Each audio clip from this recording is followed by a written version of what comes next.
Unang pagbasa. Pagbasa mula sa mga gawa ng mga apostol. Noong mga araw na iyon, dumating sa Caesarea si Haring Agrippa at si Berenice upang bumati kay Festo. Nang matagal-tagal na sila roon, inilahad ni Festo sa hari ang tungkol kay Pablo. Si Felix ay may iniwan ditong isang bilanggo, wika niya. Nang ako'y nasa Jerusalem, isinakdal siya sa akin ng mga punong saserdote at ng matatanda ng mga Hudyo at hiningin parusahan siya. Sinagot ko sila na hindi ugali ng mga Romano ang magparusa sa sinumang nasasakdal nang hindi muna nagkakaharap ang magkabilang panig. At nagkakaroon ng pagkakataong makapagtanggol sa sarili ang nasasakdal.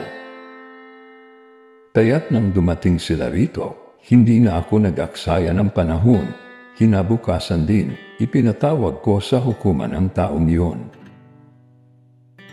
Nang magkaharap-harap sila, siya na may hindi nila ipinagsakdal sa anumang mabigat na pagkakasala na inaakala kong ipararatang nila.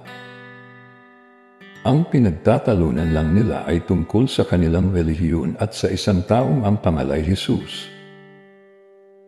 Patay na ang taong ito, ngunit ipinipilit naman ni Pablo na siya'y buhay. Hindi ko malaman kung ano ang gagawin sa bagay na ito kaya tinanong ko siya kung ibig niyang sa Jerusalem siya litisin. Ngunit tumutol si Pablo at hiniling na ipaubaya sa emperador ang pagpapasya sa kanyang usapin. Kaya't pinabantayan ko siya upang ipadala sa emperador ang salita ng Diyos. Salamat sa Diyos. Salmong Bunan. Panginooy may luklukang, matatag sa kalalitan. Panginooy papurihan, purihin mo, kaluluwa. Ang pangalan niyang banal purihin mo sa tuwina. Ikaw, aking kaluluwa, ang Diyos ay papurihan. At huwag mong lilimutin niya ang kanyang kabutihan. Panginooy may luklukang, matatag sa kalalitan. Ang agwat ng lupa't langit, sukatin may hindi kaya. Gayon ang pag-ibig ng Diyos sa may takot sa Kanya. Ang silangan at kanluran kung gaano ang distansya. Gayong-gayon ang pantingin sa sino mang nagkasala. Panginooy may luklukang, matatag sa kalangitan. Ang poon nga ang nagtayo ng trono sa kalangitan. Mula doon, sa nilikhay maghaharing walang hanggan. O purihin ninyo siya, kayong mga anghel ng Diyos. Kayong mga nakikinig at sa Kanya'y sumusunod.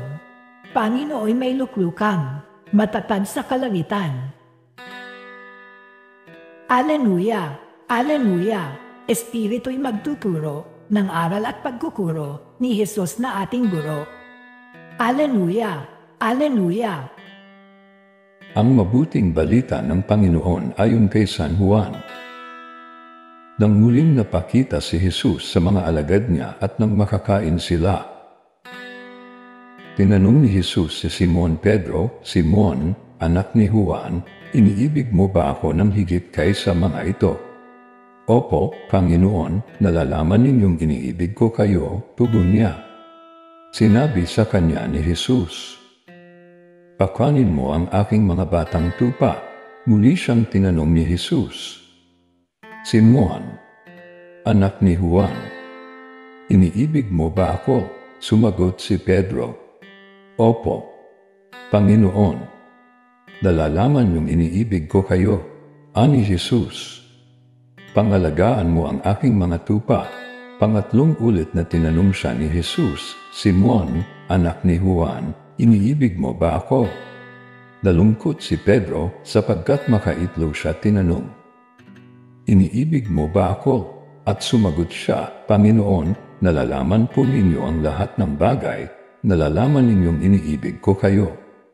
Sinabi sa kanya ni Jesus, pakanan mo ang aking mga tupa. Tandaan mo, noong kabataan mo pa, ikaw ang nagbibihis sa iyong sarili at lumalakad ka kung saan mo ibig.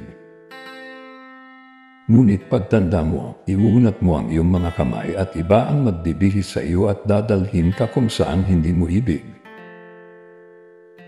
Sinabi niya ito upang ipakilala kung paano mamamatay si Pedro at sa gayo'y mapararangalan niya ang Diyos.